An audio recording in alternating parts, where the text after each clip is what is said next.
My grandmother Hoa Young was born in Vietnam. She immigrated to the United States before the Vietnam War as a translator. I love that she shares her culture with me through her cooking, especially her pho. I would like to thank her, and I hope you enjoy hearing her story. Okay, first, we'd just like to thank you for coming over here, spending time out of your day, so then we could talk with you. And Victoria's going to start us off. So, how are you connected to our Brimhall community? Actually, I have two grandsons who go to Brimhall. Maceo Young, who already graduated, Brimhall, and his brother Ezra, we all who go know. here. Yeah. Ezra's a really cool person. He's really nice. He's really Thank you. Yeah. So, tell me about your family. My own family, Mm-hmm. my mom and dad have 6 children, 4 boys and 2 girls. And I'm the 4th child. They had 3 boys first, and I'm 4th girl, and then the 5th is a boy, and the 6th is a girl. And they are very excited to have a girl because for many, many generations they don't have any girl. But it's not that they don't have girl as birth, but the care for childbirth is very poor, so they might have babies, but they didn't survive. So I'm the first kind of female baby that survived in 7 generations. So that's pretty special. Yeah. And then my husband and I, we have 3 children, 2 boys and a girl. And Ezra and Maceo, dad, is the middle son, Warren. And then my oldest son is Ian, who is an architect living in San Francisco. And we have a daughter who is in Brooklyn, and she's a high school teacher. And guess what she teaches? Latin. Latin? Oh, that's That's a an really awesome good language. Yeah. So, how old were you when you came to the U.S.? When I came to the U.S., I came to the U.S. in 1967, so it's been a long time. And my situation is a little bit different than many immigrants. I came because an agency from the State Department called the Agency for International Development, AID, during the war, they need interpreter. They send delegation of Vietnamese official in community development in elementary education to America to learn. But most of the time, these people don't speak English, so they send an interpreter. So when I was in Vietnam, they interviewed me and they select me as an interpreter. So they sent me to America to accompany the Vietnamese official on those training, sometime 2 or 3 months. And for me, it's the best education I have, learning about American system and translating. It's not an easy job. It's very difficult because they say it, you have to translate to people. And English and Vietnamese are different. English is a Latin root, and Asian language, they are not the same. So you have to wait until the person finish, a sentence so you can translate. It's not simultaneous like French and English, but it's a little bit, challenging. So I came in 1967. I went out with 3 groups, and each time they send 2 interpreters. They don't recruit men because during the war, men have to go to war. So it's easier for women to go. So that I come because of a job. And I was still a Vietnamese citizen, not an American citizen yet. And during the course of being, and the place where I stay is Washington, D.C., where the government is, and they assigned me. And during that time, I met my husband, who just graduated from Harvard, and he volunteered to go to Vietnam. And he learned Vietnamese, and he speaks Vietnamese fluently. And we met, and we fall in love. And he went to Vietnam to serve, and I stayed in the state. That's how we met. So after about a couple years, he came home, and we got married. And we are in the East Coast most of the time during that time. In Massachusetts, in New York, and this and that. And 1981, we came to Minnesota because my husband is a lawyer. So they offered him a job running Hamlin Law School in 1981. So with the two of us and 3 children, the youngest girl is 3, and then one is like 7, and Ian is like 11 or 10. So we came to Minnesota in 1981. I didn't want to come to Minnesota because in Boston I have a very good job. Yeah, so that's why he came in Minnesota, and people said Minnesota is a very good place to raise children, and I believe that.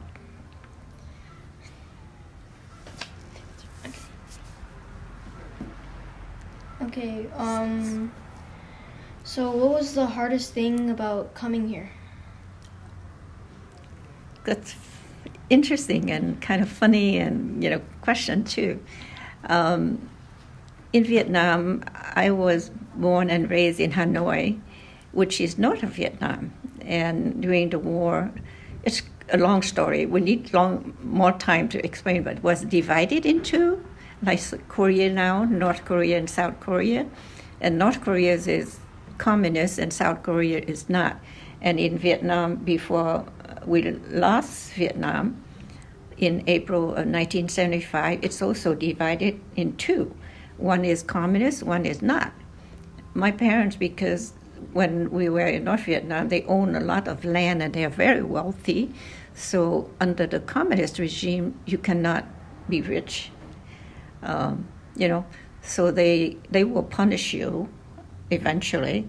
So they are afraid, so they want to move. So when I think my first trip was in 1967, and I landed in Washington, D.C., and we stopped in Hawaii. My plane stopped in Hawaii.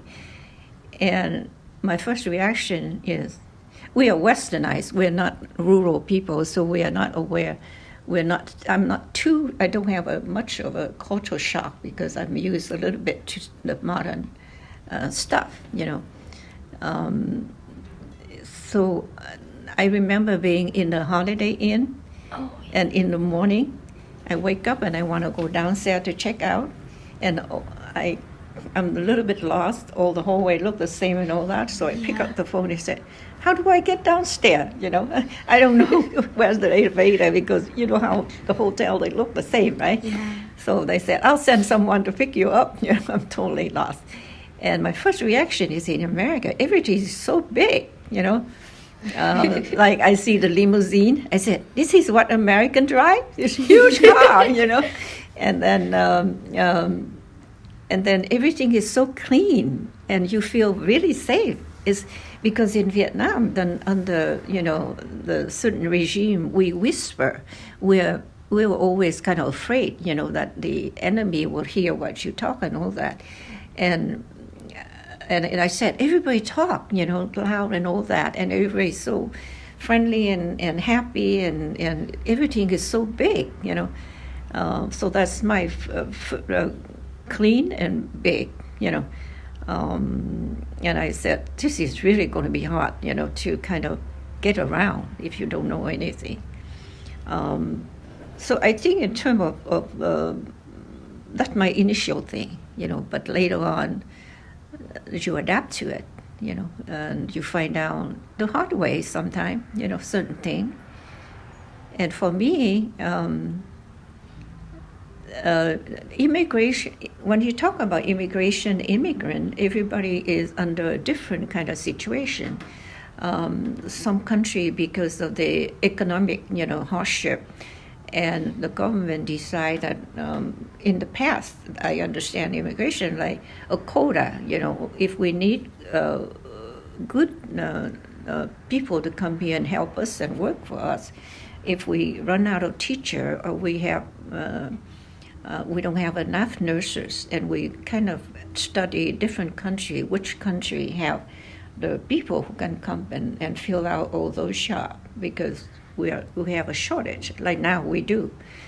So I came here because of the job, and in 1975 when South Vietnam fell into the communists, my family came as refugee.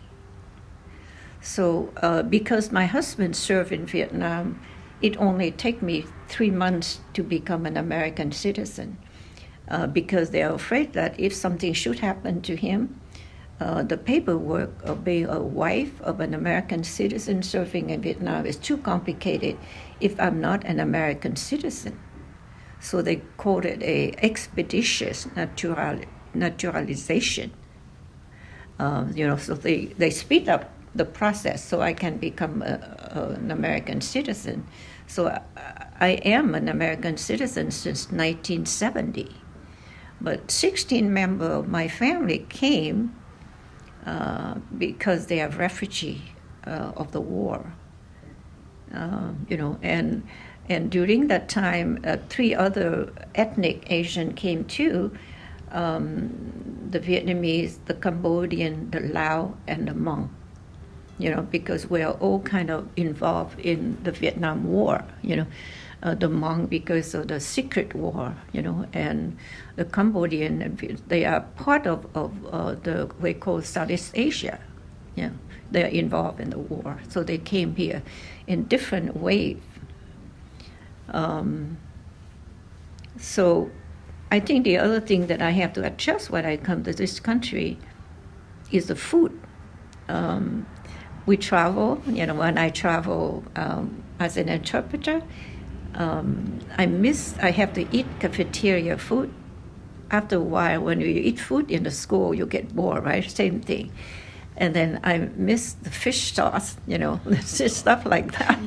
So in my suitcase, they don't have fish sauce in those days.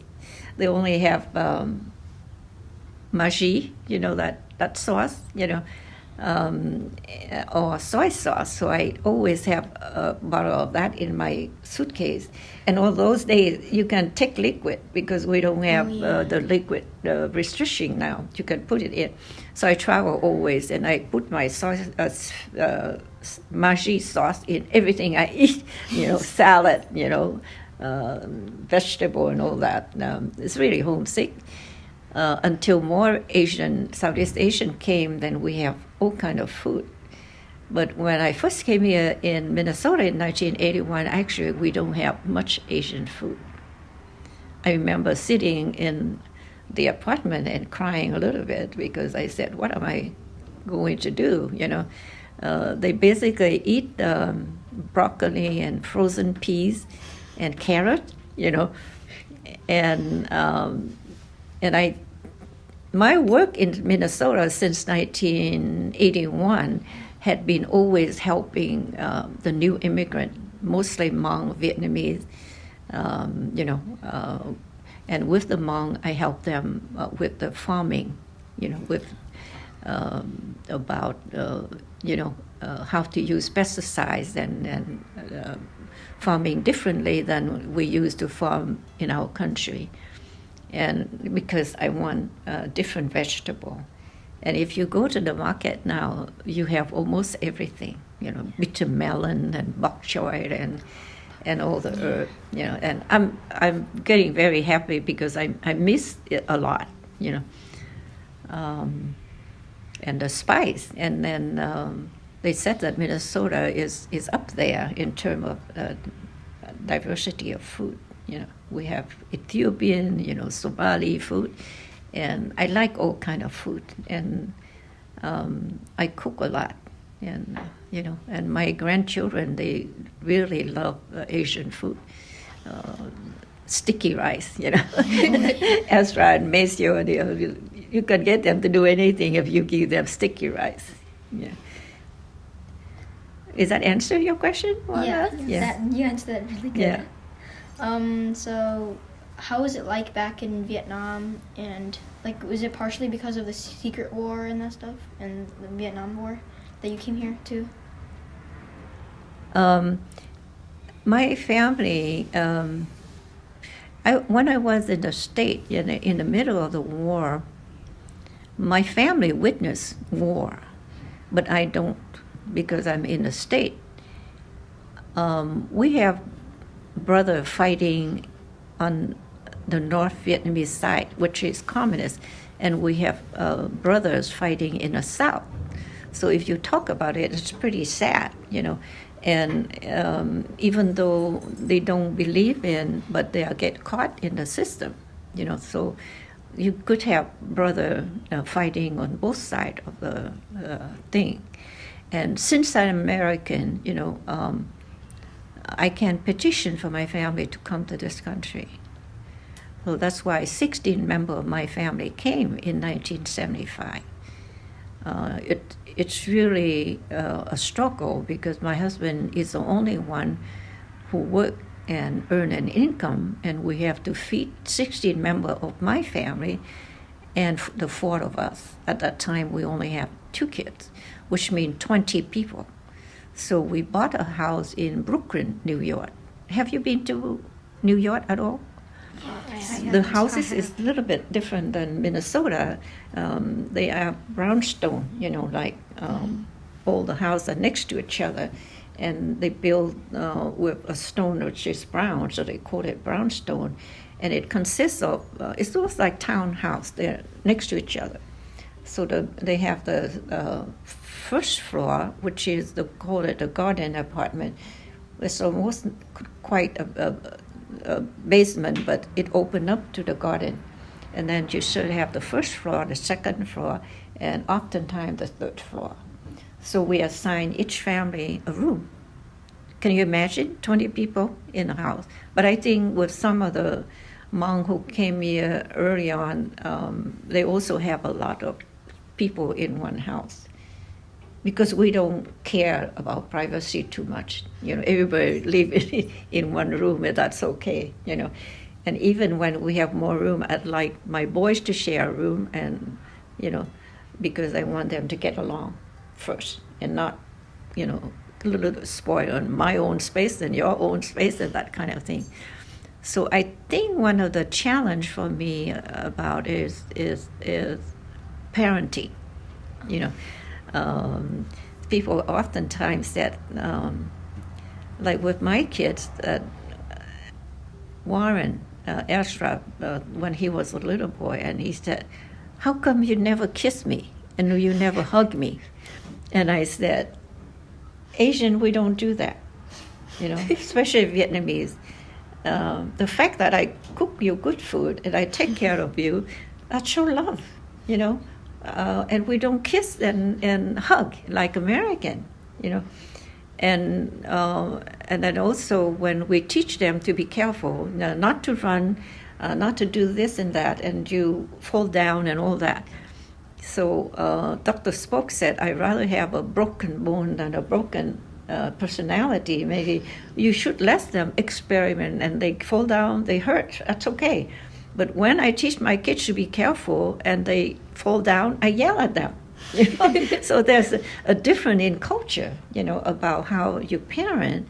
And I work in child protection a lot, and the Vietnamese and the Hmong and all that, if they discipline the children, verbally or something, child protection would come and said, "You are abusing your kids," So it's different standard and different way of doing it, and it took us a long time to kind of reconcile the two culture, And then also about education, we pay a lot of attention to education.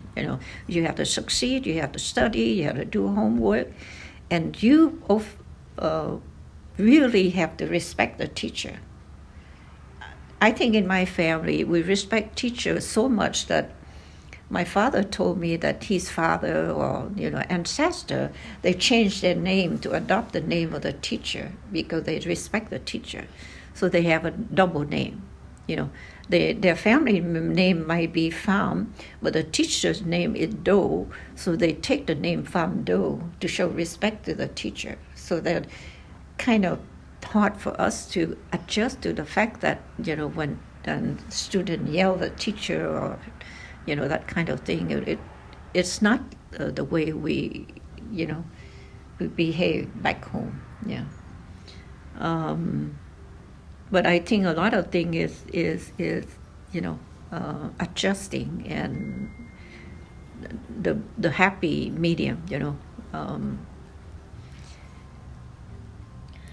Okay, so one more thing before I give it to Carly is I have a question. Okay, you can Do you still have family in Vietnam?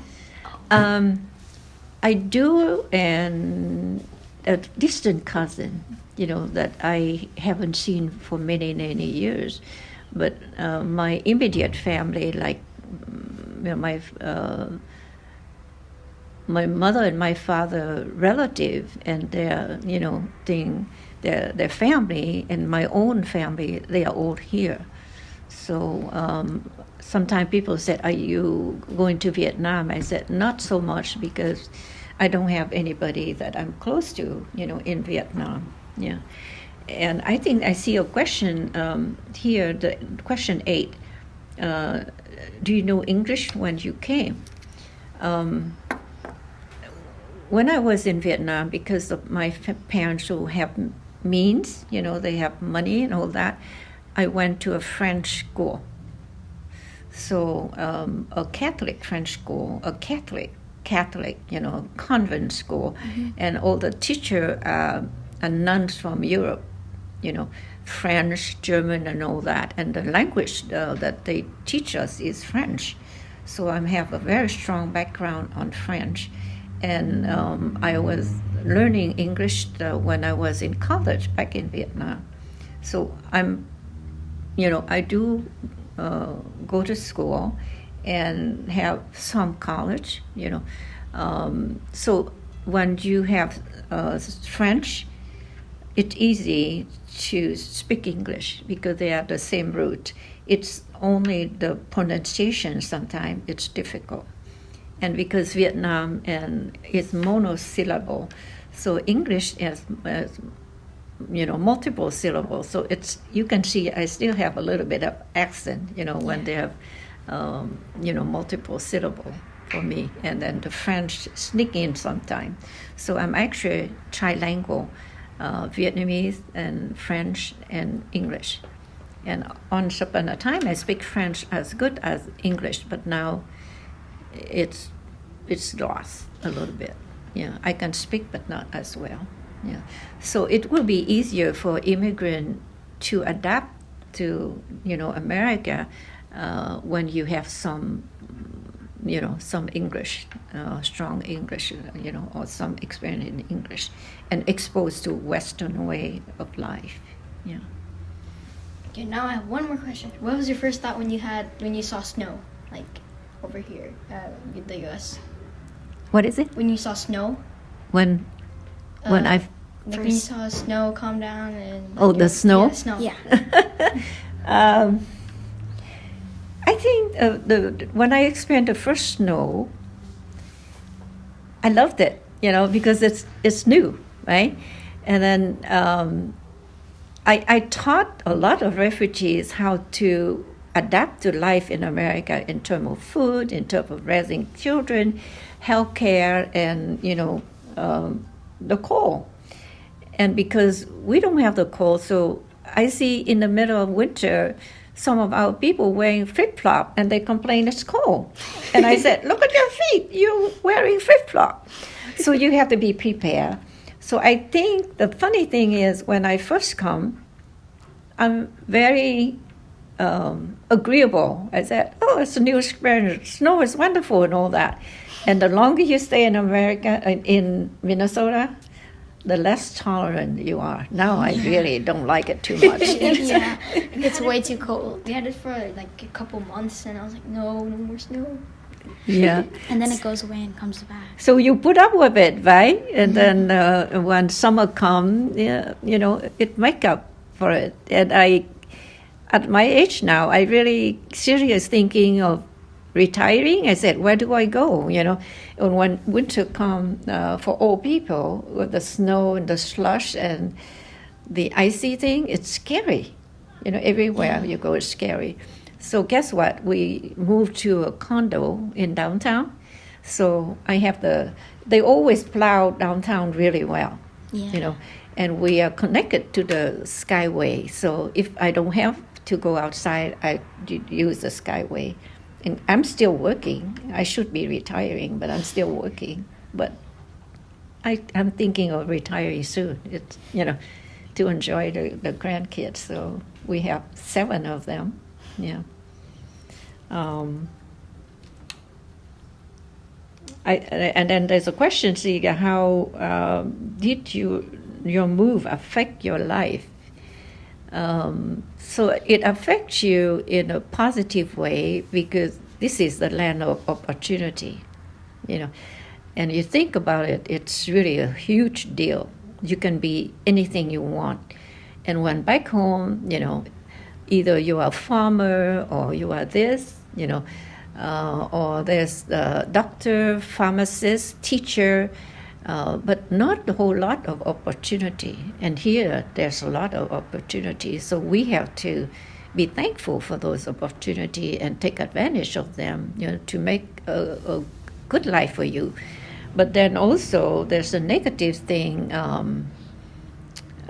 Maybe it's better for the younger generation to adapt, but older generation, you know, you kind of homesick, you know. Maybe you feel you're not totally immersed in this, you know, culture, no matter what, you know. And I have to say that Minnesota is very nice. They accept people, you know, of all race and all that. Some people who are still, you know, we can't change them. But basically, it's a good place, you know. But you still feel, you know, that you are not really one of them because of the way you look or the way, you know, you behave or the way you eat.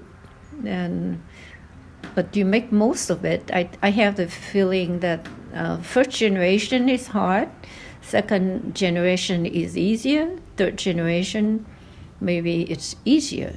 But then from the point of view of the parents, you feel a little sad because the longer you stay here, you are losing a lot of your cultural thing, you know. The language, you know, I'm sure your parents want you to keep your language. If you don't speak it, they are not happy, you know. And then the Japanese, fourth generation, they don't speak Japanese anymore, you know.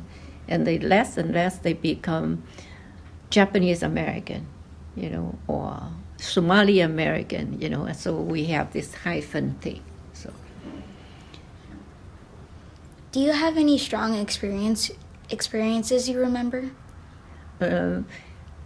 Yeah, I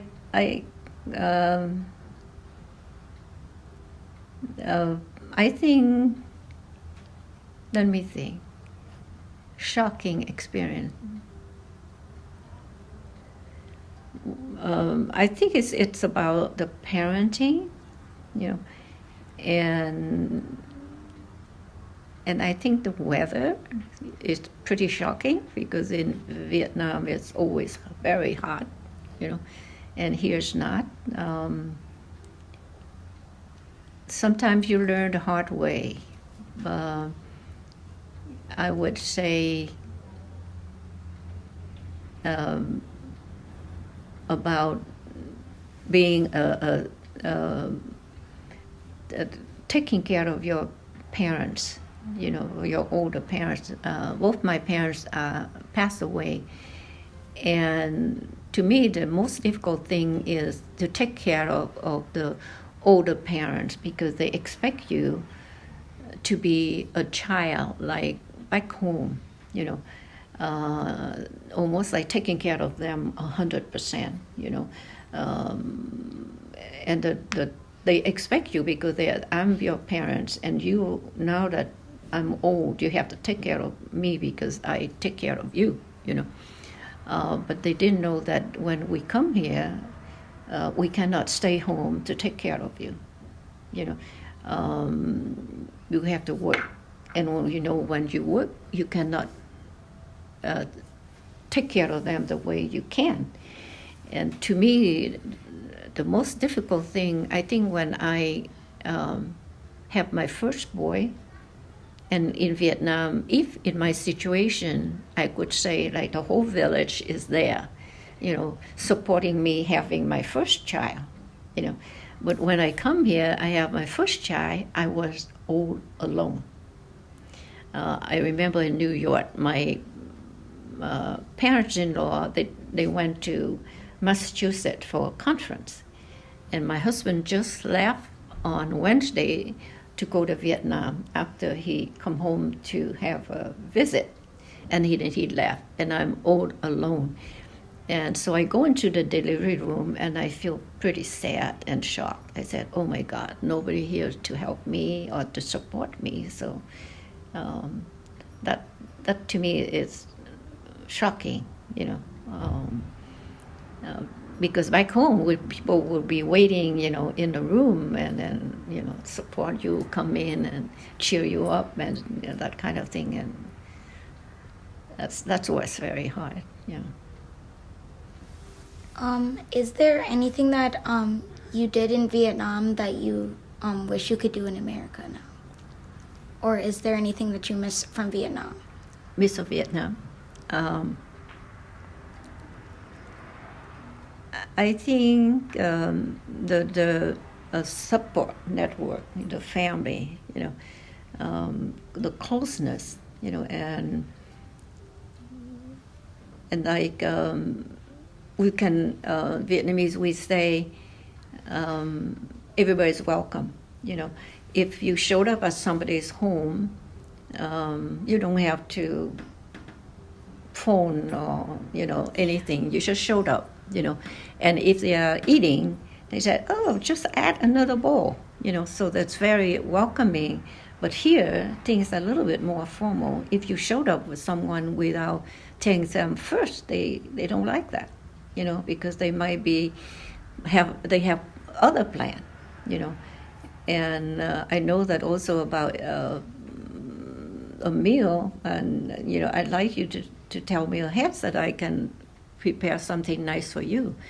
But I think certain culture, like the Hmong, I think they still have that kind of very welcoming thing, just come, and very casual. But I miss that, the social support network of family and friends. And the music, when I'm homesick, so I will listen to Vietnamese music. And I don't know. New Year in our country is a wonderful time, but here, even they give you a day off, you don't feel like New Year. Yeah. In Vietnam, the big thing is the flower market. We have cherry blossom and this and that. It's just lovely. And the food that they prepare so many weeks ahead, sticky rice, cake. And you don't have that, so that's something you miss. And then the kids, were briefed to behave, and they have new clothes, and they present the wishes to the older generation. Every time you said, Grandma and Grandpa, I wish you good health and all that. Guess what? They give you a red envelope with money in there. So as a little kid, you love New Year, you get to eat special food, you have new clothes, and then you have the lucky money that grandparents give you and uncle and so that's the flavor of New Year. I heard about the red envelope one time, and I was like, oh, that's cool. We don't get to do that. Yeah. We don't get money for like New Year's. Yeah. So you still have the New Year? Yeah, it's like, but there's just a countdown. There's nothing really. I mean, we just eat popcorn. That's it. Yeah.